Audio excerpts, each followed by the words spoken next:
Selamat pagi jemaat yang dikasihi di dalam Tuhan Yesus. Satu kesempatan yang luar biasa kalau hari ini kita kembali boleh datang di hadapannya. Mari kita mempersiapkan diri kita. Kita saat teduh sebelum kita ibadah.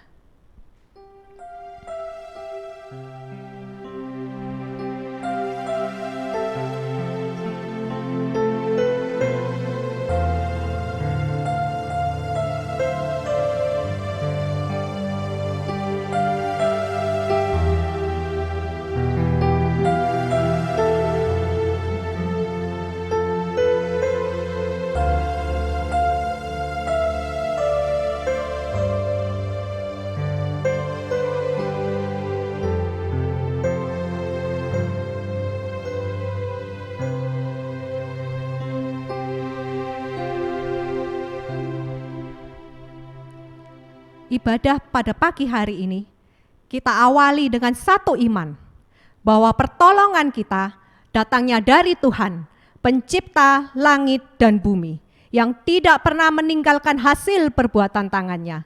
Turunlah atas kita kasih karunia dari Allah Bapa, Putra, dan Roh Kudus. Amin.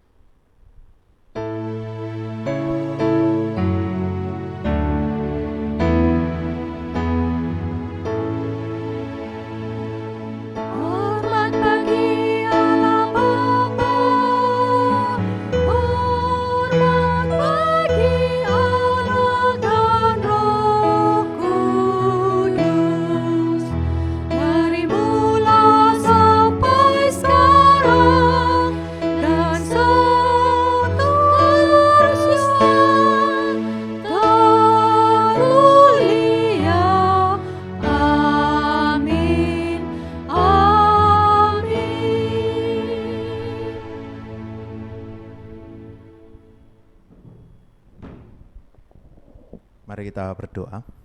Bapa di surga, kami bersyukur kembali kami boleh beribadah semuanya karena anugerah Tuhan. Bersyukur sepanjang minggu di tengah segala kesibukan kami, di tengah segala pergumulan hidup kami punya waktu untuk beribadah, memuji menyembah Tuhan, belajar firman Tuhan, mendekatkan diri dengan Tuhan. Kami tahu di dalam satu minggu yang sudah kami lalui di tengah segala kesibukan kami, seringkali mungkin kami melupakan Engkau. Ampuni kami Tuhan. Seringkali mungkin kami bersungut-sungut, atau mungkin kami merencanakan banyak hal tanpa melibatkan Engkau. Ampuni kami Tuhan. Kami rindu kami terus bergantung hanya kepada Tuhan. Secara khusus sebagai gereja, seringkali kami juga lupa bahwa gereja adalah tubuh Kristus di mana Tuhan yang berkuasa. Termasuk ketika kami harus menjalani ibadah online. Bukan berarti Tuhan tidak berkuasa, Roh Kudus tidak bekerja. Biarlah kami pun ketika beribadah, kami tahu saat ini kami bersama dengan saudara seiman yang lain. Kami berkumpul bersama-sama memuji dan menyembah Tuhan. Dan nama Tuhan saja yang dipermuliakan. Siapkan setiap kami, supaya kami bisa memberikan yang terbaik bagi Engkau di dalam ibadah ini. Tuhan yang tolong, Tuhan yang sertai. Di dalam nama Tuhan Yesus kami berdoa. Amin.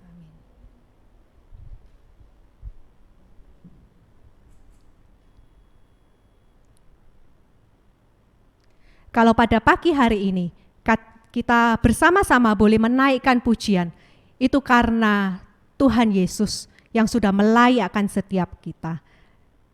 Dia melayakkan kita bukan dengan barang yang fana, tetapi Dia melayakkan kita dengan darahnya. Hanyalah darahnya Yesus.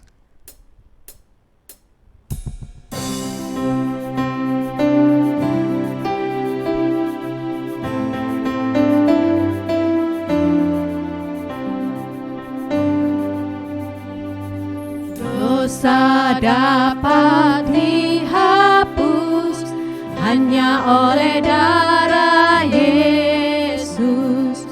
Aku disempurnakan hanya oleh darah Yesus.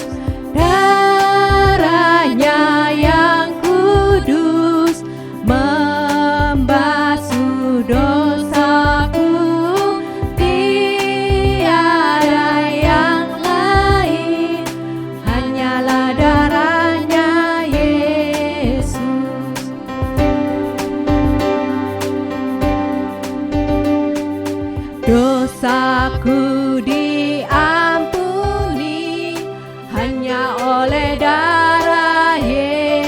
Yesus, tutur perbuatanku hanya oleh darah Yesus.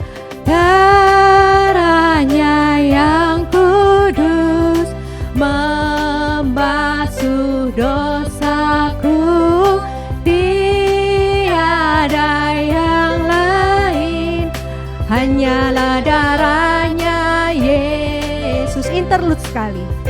Kita akan pujikan di dalam bahasa Inggrisnya. What can wash away my sin?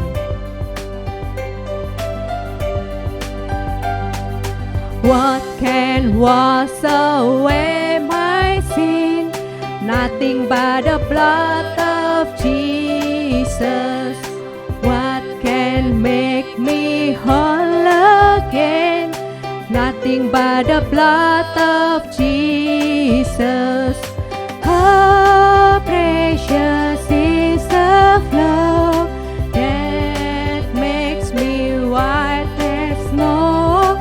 No other fun I know, nothing but the blood of Jesus.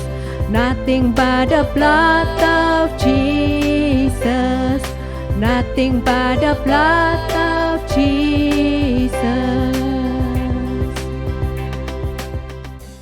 Ya, benar. Hanya darah Yesus yang boleh menyucikan kita dan boleh menyelamatkan kita. Dan puji Tuhan, kebangkitannya memberikan kita semua pengharapan. Mari kita pujikan sebuah pujian, Kristus hidup.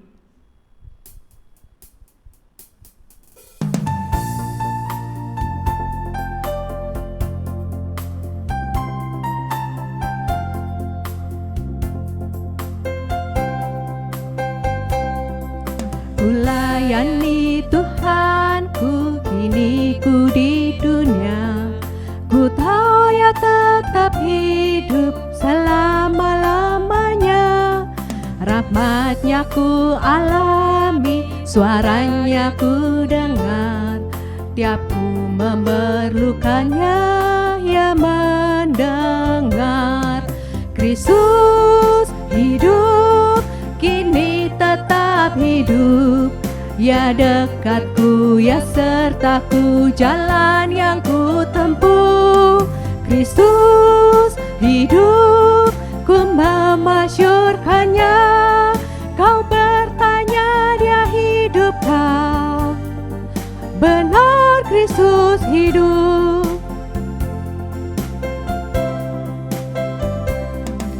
Di mana ku berada, ada kasih Tuhan. Meski yang tak takut, ku tak putus harap. Ku tahu Yang memimpinku tembus ombak badai. Saat kedatangannya penuh mulia. Kristus hidup, kini tetap hidup. Ya dekatku, ya sertaku, jalan yang ku tempuh. Kristus hidup, ku memasyurkannya. Kau bertanya, ya hidupkah? Benar, Kristus hidup. Interlude sekali.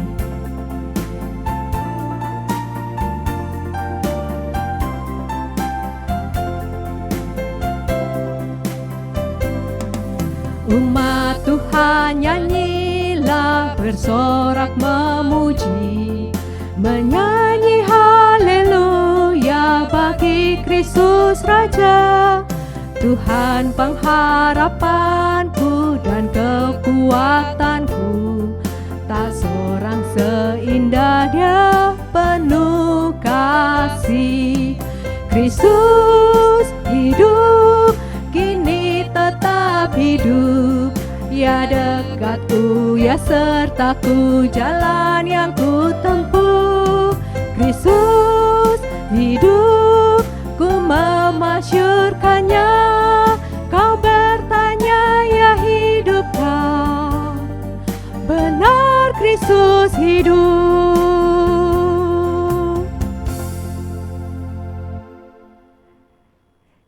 kita sebagai anggota dari gereja, kita mempercayai darahnya yang sudah menyucikan kita dan kebangkitannya yang memberikan kita pengharapan. Dan kalau pada hari ini kita bisa bersama-sama berkumpul, ini bukan suatu kebetulan, tapi ini adalah satu karya Tuhan yang Tuhan sudah siapkan bagi engkau dan aku untuk kita boleh bersama-sama di dalam gerejanya. Gereja yang dibentuk oleh Tuhan sendiri dan diajar berdasarkan firman Tuhan. Mari kita pujikan sebuah pujian. Sebelum kita mempersiapkan hati untuk mendengarkan firman Tuhan yang akan dibawakan oleh penginjil Davi. Aku membangun umat perkasa.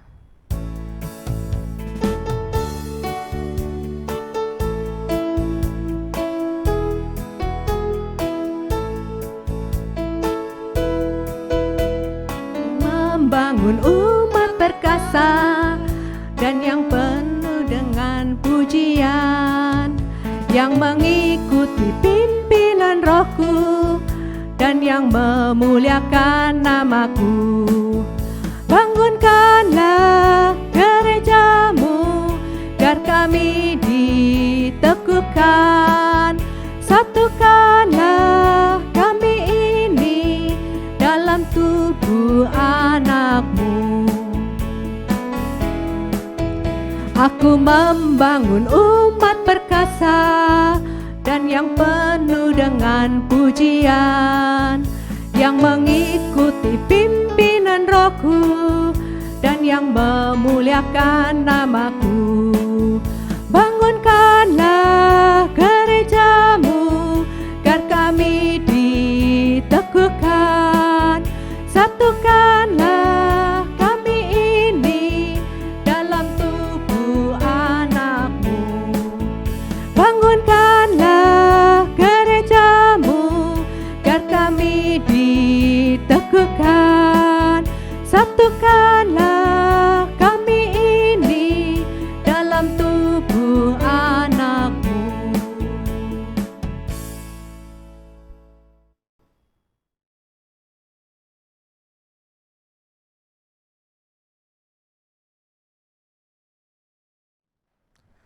Mari kita berdoa sebelum kita merenungkan bagian firman Tuhan.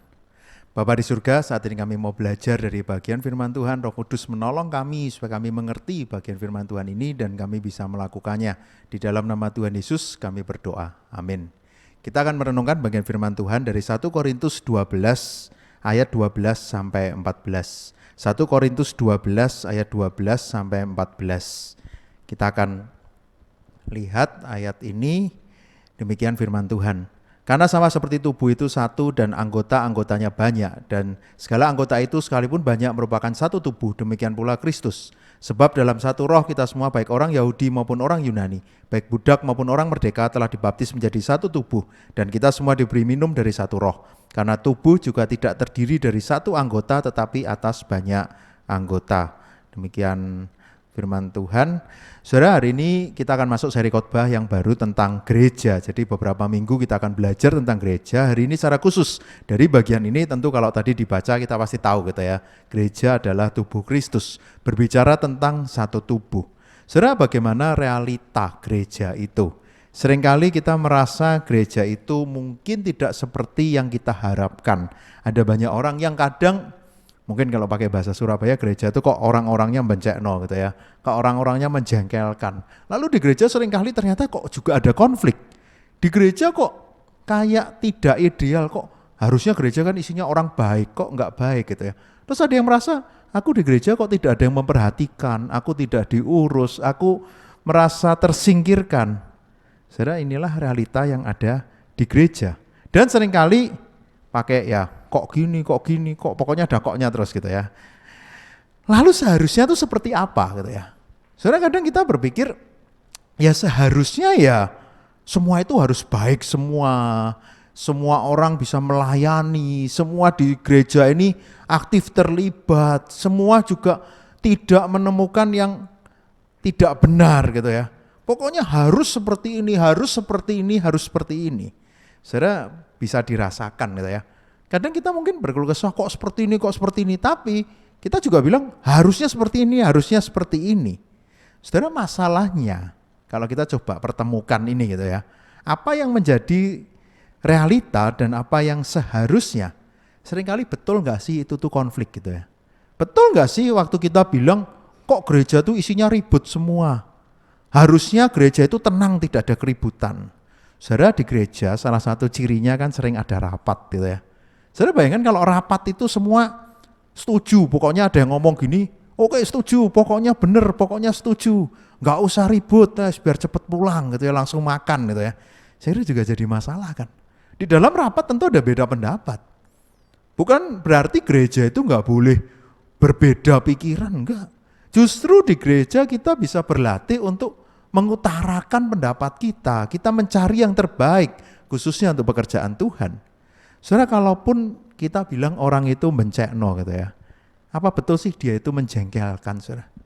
Saya ingat waktu masuk sekolah teologi, semester pertama saya sangat bergumul gitu ya. Kenapa?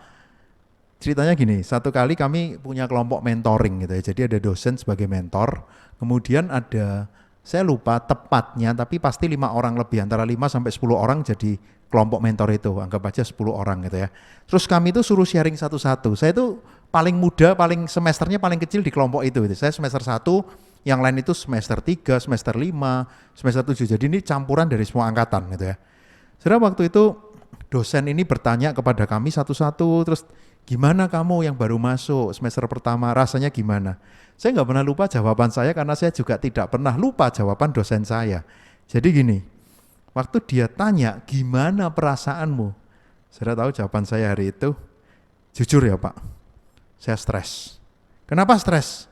Karena di sekolah teologi ini semua orangnya aneh gitu ya. Saya kalau bayangkan itu agak malu sendiri gitu ya. Saya mengatakan semua teman saya tuh aneh waktu itu. Loh kok bisa, kenapa? Dosen saya tanya lagi. Gini Pak, sebelum saya sekolah teologi, saya tuh tinggal di kos-kosan gitu ya. Terus saya juga mahasiswa, saya pernah kuliah. Wah, jujur mungkin masih muda, sedikit gaya kan gitu ya. Terus saya dulu kalau ke kampus Pak, pasti pakai jeans sobek-sobek, pakai kaos oblong, rambut saya juga gondrong gitu ya. Sekarang saya masuk sekolah teologi harus pakai celana kain, baju berkerah, rambutnya harus rapi. Ini bukan saya Pak, dan orang-orang yang kayak gini buat saya dulu tuh orang aneh gitu ya. Saudara, mungkin kita merasa seperti itu kan, orang lain itu aneh gitu ya. Saudara, jawaban dosen saya nggak pernah lupa, saudara. Jawabannya apa kira-kira, saudara? Kamu sekarang sama anehnya dengan yang lain gitu ya. Celaka, saudara, dijawab. Itu saya nggak pernah lupa jawaban dosen itu. Mungkin dosen itu lupa kalau dia pernah jawab seperti itu. Loh, saya kaget kan. Kenapa kok aneh? Karena kamu sekarang jadi bagian dari orang-orang yang kamu anggap aneh ini kan. Sekarang penampilanmu juga sama dengan mereka kan. Iya juga ya, saya sekarang aneh. Nah, hari itu saya, tanda kutip, saya mulai berpikir, iya ya, kenapa saya selalu jengkel melihat orang lain yang saya anggap aneh, padahal sekarang saya juga seperti itu gitu ya. Dan sampai hari ini saya tetap mungkin aneh kan gitu ya. Betul kan, saya masih bertahan, hari itu saya nggak keluar. Oke Pak, saya menyerah, saya nggak mau lanjutkan sekolah teologi, saya nggak mau melayani Tuhan, nanti aneh gitu ya. Enggak, itu 18 tahun yang lalu kejadiannya dan saya tetap aneh sampai hari ini gitu ya, saudara. Saya tetap inilah jadi saya sekarang gitu ya. Tapi saudara, bukankah kita seringkali merasa kenapa seperti itu?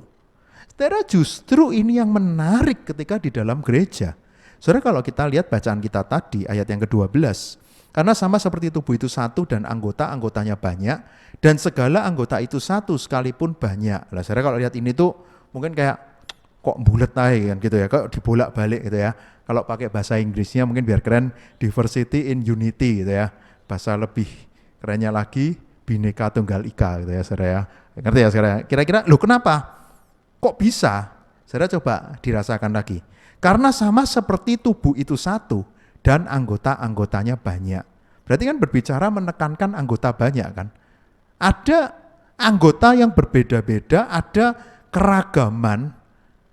Itulah yang terjadi di dalam tubuh Kristus. Tetapi lanjutannya, dan segala anggota itu sekalipun banyak merupakan satu tubuh.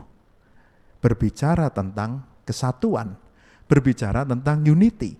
Jadi kalau tadi kan Bhinneka Tunggal Ika, berbeda-beda tetapi tetap satu. Oke, poin yang pertama berbeda-beda tetapi tetap satu. Saudara, justru inilah yang menarik. Kesatuan itu bukan berbicara keseragaman gitu ya. Bukan berbicara semua harus modelnya sama, tidak. Modelnya berbeda-beda tetapi mereka menjadi satu. Saudara, kadang bukankah keseragaman ini yang kita cari kan? Di gereja tuh harus kayak gini, semua harus kayak gini. Saudara, manusia itu nggak mungkin seragam kan saudara. Bagaimana kita bisa sama dengan yang lain? Nggak bisa. Kita dari latar belakang yang berbeda-beda, dari kerohanian kita pun mungkin ada yang sudah ikut Tuhan puluhan tahun, mungkin ada yang baru bertobat, mungkin ada yang selama ini mungkin masih bergumul dengan imannya. Tentu beda. Jadi saudara, tidak mungkin ada kesatuan tanpa ada keragaman itu. Karena itu saudara, yang menarik di bagian ini, di firman Tuhan ini Paulus pakai gambaran tubuh. Itu gambaran yang paling menarik dan kita bisa lihat sebagai gereja gitu ya. Kenapa? Karena tubuh ini terdiri dari banyak anggota kan. Dari berbagai macam fungsi, nama kan, ada mata, hidung, telinga, mulut. Nih kalau diurutkan sampai bawah itu banyak banget gitu ya. Dan semua jadi satu tubuh kan. Memang seringkali kalau pakai bahasa Indonesia kan ada, kok kamu tidak nampak batang hidungnya menggambarkan seluruh tubuhnya kan gitu ya. Tapi enggak kan, kita kalau ngomong orang, misalnya Davi itu yang mana kan, seluruh keseluruhan itu jadi Davi kan gitu ya. Enggak bisa bilang, loh ini matanya tok gitu ya, loh telinganya Davi, yang lain hilang kan, enggak bisa kan. Jadi inilah gambaran yang buat saya sangat menarik gitu ya. Kenapa? Inilah tubuh Kristus itu. Sangat jelas, sangat mudah dipahami. Tapi ternyata seringkali ini sulit untuk kita lakukan. Seringkali kita mengharapkan tadi keseragaman itu. Kita bukan melihat keragaman itu yang menjadi satu. Sudah menarik, tubuh Kristus pun kalau itu kan merupakan satu tubuh, demikian pula Kristus. Saudara, gambaran di sini memang seolah-olah kayak disingkat gitu ya, demikian pula Kristus. Sebetulnya ini sesuatu yang tidak asing menggambarkan tentang tubuh Kristus. Kalau kita lihat ayat 1 Korintus 10 ayat 16, bukankah pengucapan syukur yang atasnya kita ucapkan syukur adalah persekutuan dengan darah Kristus? Bukankah roti yang kita pecah-pecahkan adalah persekutuan dengan tubuh Kristus? Karena roti adalah satu, maka kita sekalipun banyak adalah satu tubuh. Karena kita semua mendapat bagian dalam roti yang satu itu. 1 Korintus 10 ayat 17. Jadi berbicara tentang tubuh Kristus. Inilah kita tubuh. Yang Kristus adalah kepala. Lalu anggotanya itu siapa? Ya kita. Orang di dalam gereja ini adalah anggota tubuh Kristus. Nah, yang menarik, siapakah anggota-anggotanya, saudara? Saudara, kalau lihat ayat tadi yang kita baca kan dari ayat 12. Tapi kita baca perikop sebelumnya di ayat yang ke-11. Tetapi semuanya itu dikerjakan oleh Roh yang satu dan yang sama, yang memberikan karunia kepada tiap-tiap orang secara khusus seperti yang dikehendakinya. Jadi siapa sih anggota dari tubuh Kristus itu? Adalah orang-orang yang sudah mendapatkan karunia Roh Kudus. Adalah orang-orang yang sudah menjadi satu dengan kondisi yang berbeda-beda, dengan karunia yang berbeda-beda. Nah, sekali lagi bisa dilihat di sini kan saudara, dengan karunia yang tiap-tiap orang mendapatkan secara khusus seperti yang dikehendaki Tuhan. Jadi bukan berbicara kesamaan lagi. Nah, sekarang kalau ditanya, tubuh Kristus itu gereja, Kristus adalah kepala, anggotanya siapa? Orang-orang percaya yang sudah mendapatkan karunia Roh itu.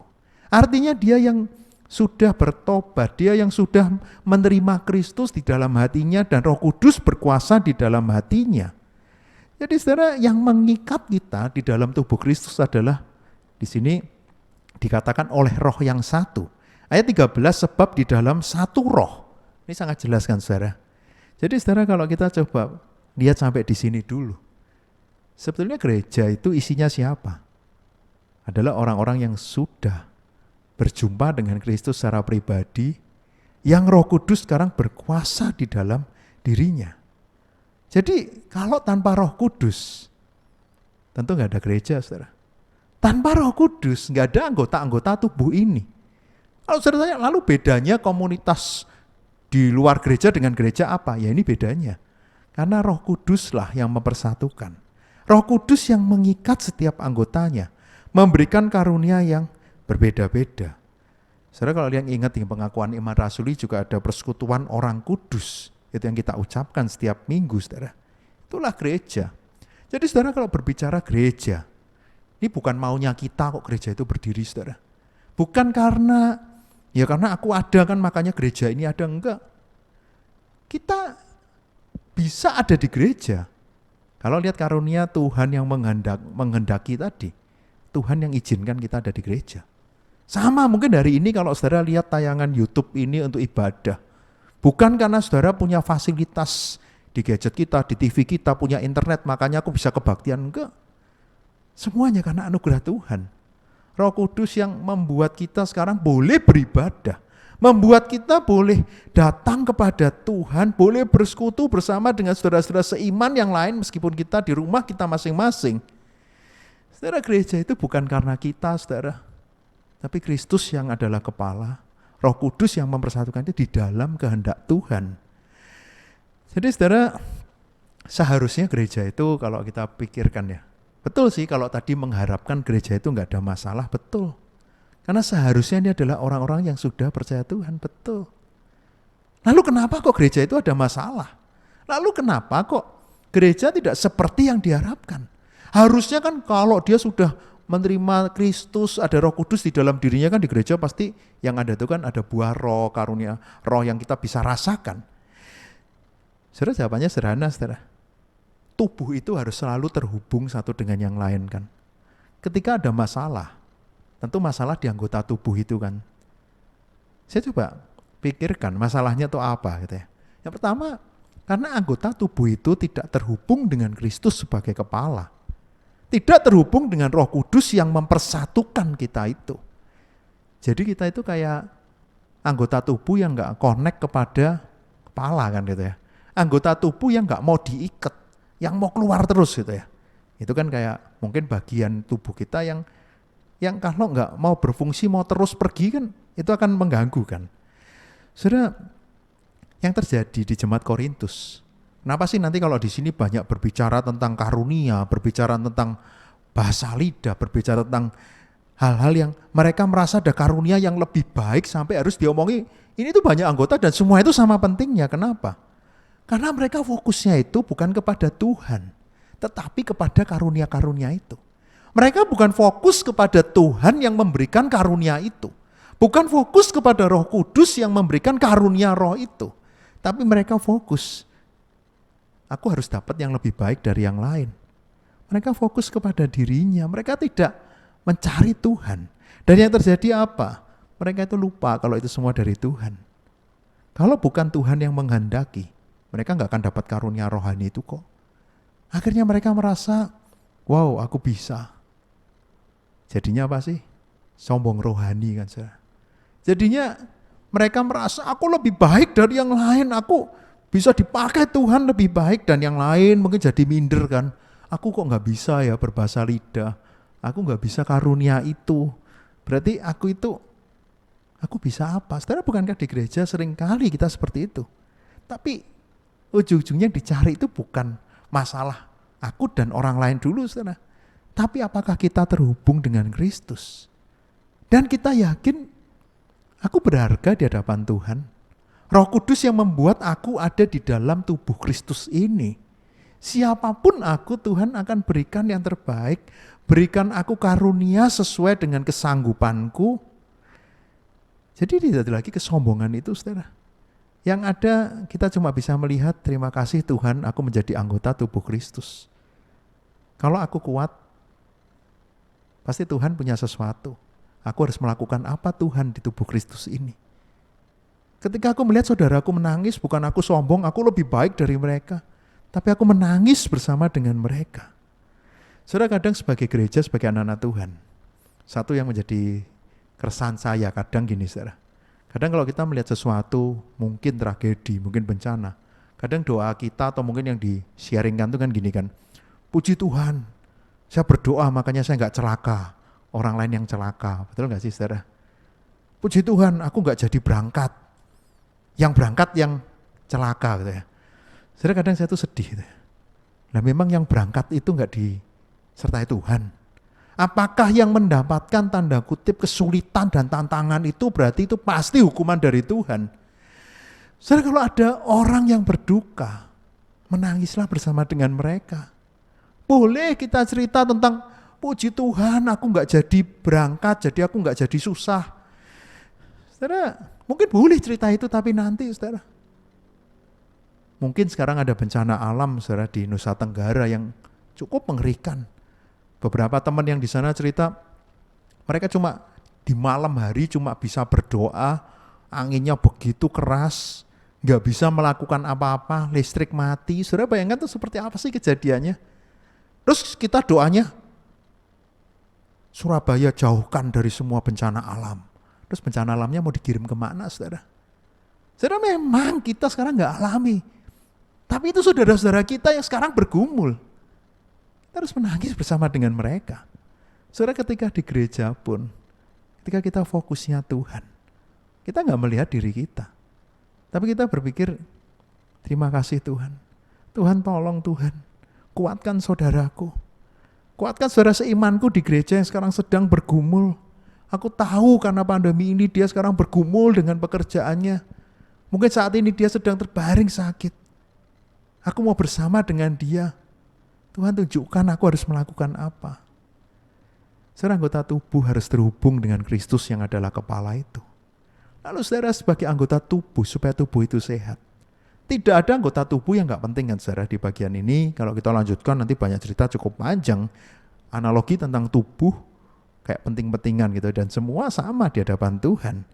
Saudara, anggota tubuh, kenapa sih seringkali jadi masalah? Bukan hanya karena tidak terhubung dengan Kristus, tapi dia juga tidak terhubung dengan yang lain. Yang ada kita justru saling menjauh, kita saling menjatuhkan. Saudara, sama seperti anggota tubuh kan saudara. Ketika Kristus adalah kepala dan kita tahu nih anggota tubuh ini berkumpul tidak kebetulan. Seharusnya kita apa? Saling mendukung, saling menguatkan, ayo kita bersatu. Aku tahu kamu bisa ini, aku gak bisa. Aku bisa ini, kamu gak bisa. Yuk kita saling menolong, kita saling menguatkan. Saudara, saat itu orang Korintus karena merasa bahasa lidah itu lebih hebat gitu ya. Akhirnya itu yang mereka kejar. Mereka meremehkan mungkin karunia-karunia yang lain. Paulus jelaskan, tiap orang ini tidak punya karunia yang sama. Tapi kamu sama-sama mendapatkan karunia roh dan kamu sama-sama menjadi anggota tubuh Kristus. Ini yang keren saudara. Paulus menekankan keunikan dari tubuh Kristus. Keunikan dari gereja. Bahwa perbedaan ini diperlukan. Supaya tubuh berfungsi dengan normal. Kalau anggota tubuhnya sama semua kan tubuh ini gak normal kan. Karena itu kita harus bersyukur kalau punya anggota tubuh yang lain. Kita melihat karunia yang lain seharusnya bersyukur saudara. Karena itu saudara, setiap anggota gereja ini penting saudara. Setiap kita, saya, saudara, kita sama-sama penting kok saudara. Di masa ini kadang sekarang yang baru bisa aktif melayani, kadang orang bilang kan, wah yang muda-muda. Mungkin kalau dilengkapi lagi, yang jago IT, yang bisa ngerti komputer, karena sekarang rekaman semua gitu ya. Terus saudara, lalu jemaat-jemaat yang lanjut usia, lalu jemaat-jemaat yang mungkin gaptek, berarti mereka tidak berguna gitu ya. Enggak kan saudara. Kalau seandainya yang muda-muda, yang pinter IT, yang pinter desain membuat YouTube yang sangat bagus, terus gak ada yang nonton saudara. Sia-sia gak sih saudara? Apakah rekaman ini gak ada masalah? Selalu ada tantangan di dalam rekaman-rekaman yang dibuat kan saudara. Tapi doa dari orang-orang yang ada di rumah itu sangat menguatkan. Setiap hari Senin saya dengan beberapa ibu-ibu di jemaat, kami ya 5 orang gitu ya, selalu PA lewat WA video call gitu ya. Ibu-ibu yang usianya sudah 60-70 gitu ya. Saya selalu sharing firman Tuhan, hari Minggunya khotbahnya apa, lalu saya jelaskan lagi, kemudian kami selalu berdoa untuk rekaman ibadah saudara. Jadi tiap minggu paling enggak ada 4 ibu-ibu dan saya gitu ya. 4 AI yang berdoa dengan saya, berdoa untuk ibadah ini saudara. Berdoa rekaman ini lancar, berdoa supaya supaya jemaat juga bisa bertumbuh. Saudara, inilah kita, saudara. Ayo saling dukung, saling kuatkan, terhubung dengan yang lain. Nah, itu saudara, semoga sebagai anggota gereja kita nggak hidup sendirian, saudara. Mulai hari ini, mungkin selesai kita ibadah ini, yuk coba terhubung dengan saudara seiman yang lain. Paling gampang apa sih, saudara? Hari Rebo ada persekutuan doa, ikuti, nanti boleh di grup sharing atau kontak yang lain. Aku kok ingat kamu ya, gimana kabarmu sekarang? Mari kita terhubung dengan yang lain. Saudara, mari kita menjadi anggota tubuh Kristus yang baik. Di akhir khotbah ini, saudara, pembuka untuk seri tentang gereja, saudara. Semoga kita sadar gereja adalah tubuh Kristus. Kristus adalah kepala. Dan kita dipersatukan oleh Roh. Kita boleh menjadi anggota gereja hanya karena anugerah Tuhan, saudara. Dan inilah kita yang berbeda-beda. Saudara nggak usah lihat kepada yang lemah terus menghina, saudara. Kadang bukankah itu yang jadi fokus kita kan, lihat yang bawah, mereka nggak penting gitu ya. Tapi kita lihat yang lebih baik dari kita, kadang kita iri kan. Kok mereka nampak lebih hebat sih? Saudara, jauhkan pikiran itu, saudara. Karena setiap kita punya karunia yang berbeda-beda. Ketika aku lihat yang lemah, Tuhan mampukan aku untuk menolong dia. Kalau kita lihat yang diberikan karunia yang luar biasa oleh Tuhan, saya doakan supaya Tuhan bisa pakai dia menjadi luar biasa, menjadi alat Tuhan yang luar biasa. Saudara, kalau itu yang terjadi, bukankah akan menjadi indah gereja ini, saudara? Kalau tidak, tubuh ini tidak akan berjalan dengan baik. Setelah ini, pengurus ya dari Elion Palma akan menyanyikan sebuah lagu, saudara. Lagu yang menyimpulkan khotbah ini dan akan mempersiapkan kita untuk mendengarkan seri khotbah tentang gereja. Kira-kira nanti lagu ini akan berbicara seperti ini. Kita harus membiasakan diri untuk hidup bersama dengan keluarga Tuhan, bersama dengan tubuh Kristus yang lain. Berjalan bersama, menikmati perjalanan itu, menghabiskan waktu bersama, belajar untuk mengasihi. Itu mudah loh, kok bisa mudah? Karena Tuhan yang memampukan kita. Tapi saudara, nanti lagu ini juga katakan bukan hanya waktu enak, tapi waktu kita mendaki gunung, melewati darat, mengarungi sungai, waktu kita mengalami duka cita, waktu kita dalam keadaan kekurangan, tapi juga ketika kelimpahan, kita itu bersama-sama berjalan. Kita mau mengulurkan tangan, kita mau saling menolong satu dengan yang lain, mau mengasihi seperti Yesus yang sudah mengasihi. Dan ketika kita tahu kita sudah dibasuh oleh darahnya, kita mau meneladani dia. Anugerahnya itu sudah kita rasakan. Kita mau bagikan juga kepada sesama. Kita akan mendengarkan lagu ini, persembahan pujian dari pengurus dan hamba Tuhan dari Elion Pos PI Bukit Palma.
reaching our hands to a brother than you, learning to say that I really love you, learning to walk as the Father could do, getting used to the family of God. Going together, enjoying the trip, getting used to the family and spend eternity with, learning to love you, how easy it is, getting used to the family of God. I'm so glad I'm a part of the family of God. I've been washed in the fountain, cleansed by His love, right hands with Jesus as we travel this road. For I'm part of the family of God. Going together, enjoying the trip, getting used to the family and spend eternity with, learning to love you, how easy it is, getting used to the family of God, getting used to the family of God, getting used to the family of God. Mari kita berdoa. Bapa di surga, kami bersyukur inilah kami, anggota tubuh Kristus, gerejamu, dengan Engkau sebagai kepala. Kami bersyukur di dalam perjalanan kehidupan ini kami tidak sendirian. Khususnya di dalam perjalanan kehidupan kami mengikut Tuhan, ada di jalan Tuhan, kami tidak sendirian. Di suka, di duka, kami tahu, kami punya saudara-saudara seiman yang berjalan bersama. Kami yang sudah ditebus, kami yang sudah disucikan oleh darah-Mu. Tolong kami Tuhan sebagai gereja, kami terus berjalan bersama. Di masa yang sulit saat ini pun kami rindu, kami terus berjalan bersama. Karena kami adalah anggota tubuh Kristus. Ketika tubuh Kristus bisa berfungsi dengan baik, nama Tuhan akan dipermuliakan, Kristus akan diberitakan, Injil akan diberitakan. Tuhan pakai setiap kami, jadikan kami sebagai anggota tubuh yang sehat, sehingga tubuh Kristus betul-betul bisa berfungsi dengan baik. Terima kasih Tuhan. Di dalam nama Tuhan Yesus kami berdoa. Amin.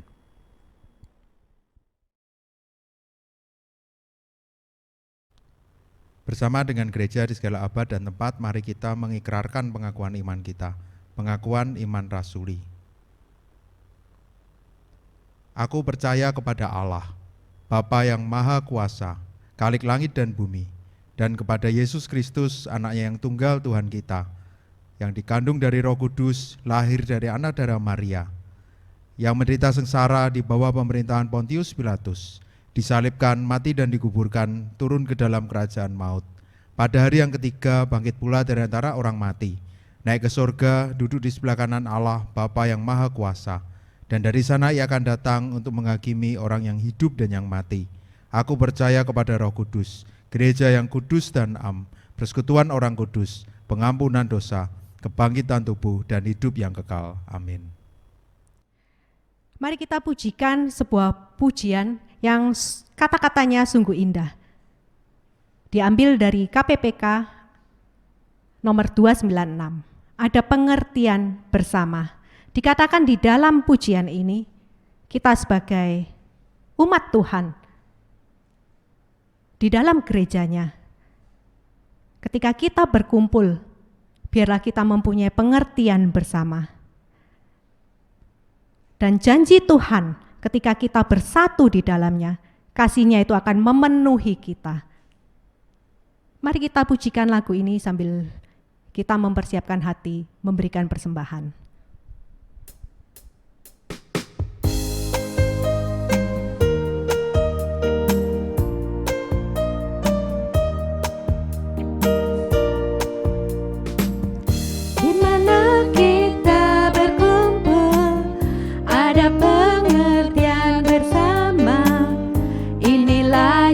janji Tuhanku, bersatu di dalamnya.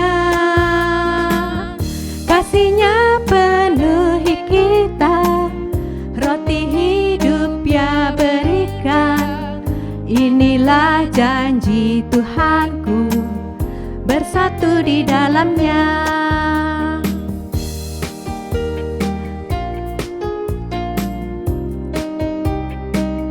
Baitnya yang kedua, Ia beserta dengan kita.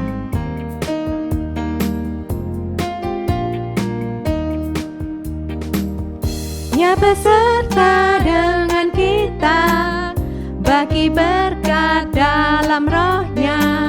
Semua anak dan umat-Nya bersatu di dalamnya.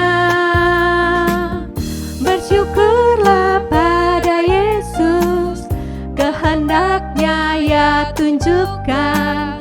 Ia tuntun jalan hidupku, ku bersyukurlah.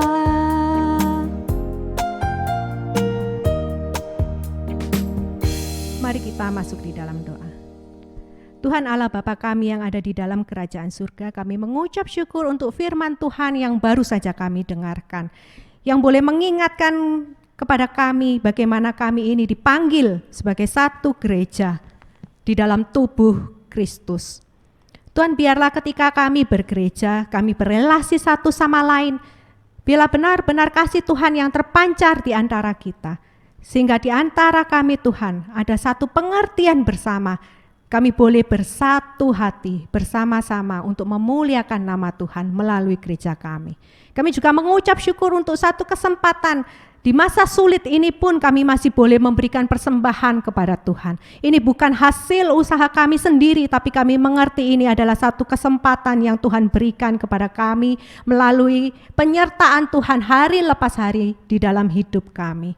Tuhan, biarlah Engkau melihat setiap tangan-tangan yang sudah memberi. Kiranya Engkau juga memberkati segala pekerjaan mereka di dalam masa yang sulit ini. Biarlah mereka terus boleh berjalan bersama Tuhan. Dan justru ini satu kesempatan bagi kami Tuhan, untuk kami boleh lebih menunjukkan kasih kami kepada Tuhan. Ketika kami masih boleh dimampukan untuk berbagian di dalam pelebaran kerajaan surga. Terima kasih Tuhan, berkati persembahan ini yang kami naikkan hanya di dalam satu nama, Tuhan Yesus Juru Selamat kami yang hidup. Amin. Kita kembalikan segala puji, hormat dan kemuliaan hanya kepada Allah Bapa, Putra dan Roh. Doksologi.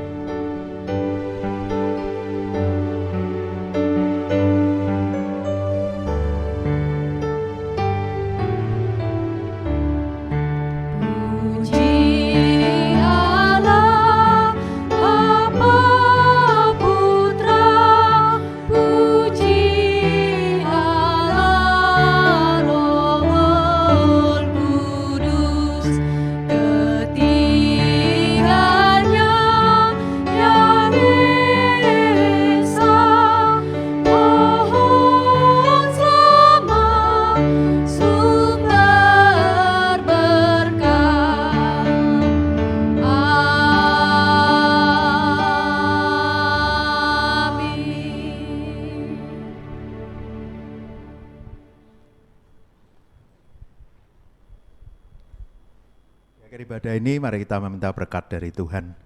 Kiranya kasih karunia Allah Bapa, cinta kasih Yesus Kristus, penghiburan dan pertolongan Roh Kudus memampukan kita untuk dekat dengan Kristus Sang Kepala Gereja, memampukan kita untuk menjadi anggota tubuh Kristus yang baik, memampukan kita untuk mendukung anggota tubuh Kristus yang lain dari sekarang sampai selama-lamanya. Amin.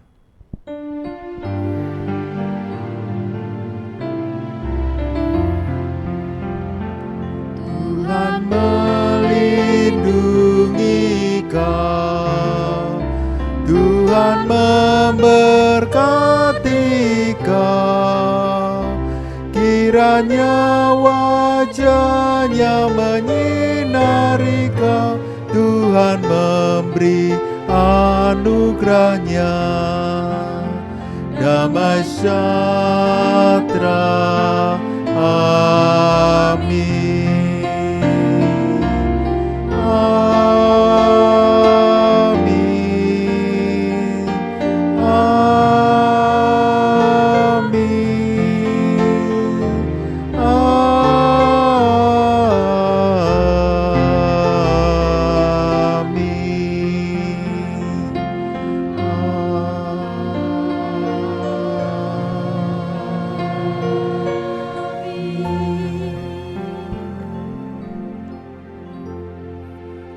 Mengucap syukur kalau kita kembali boleh beribadah semua karena anugerah Tuhan. Bersyukur kalau saya juga mendengar beberapa jemaat sudah divaksin, sudah mendapatkan vaksin. Saya kira juga yang belum bisa bersabar, tapi biarlah kita terus menjaga kesehatan. Kita juga di masa-masa ini terus berjuang, dan sebagai gereja biarlah kita bisa saling mendukung, menguatkan, mendoakan satu dengan yang lain. Selamat hari Minggu, Tuhan Yesus memberkati.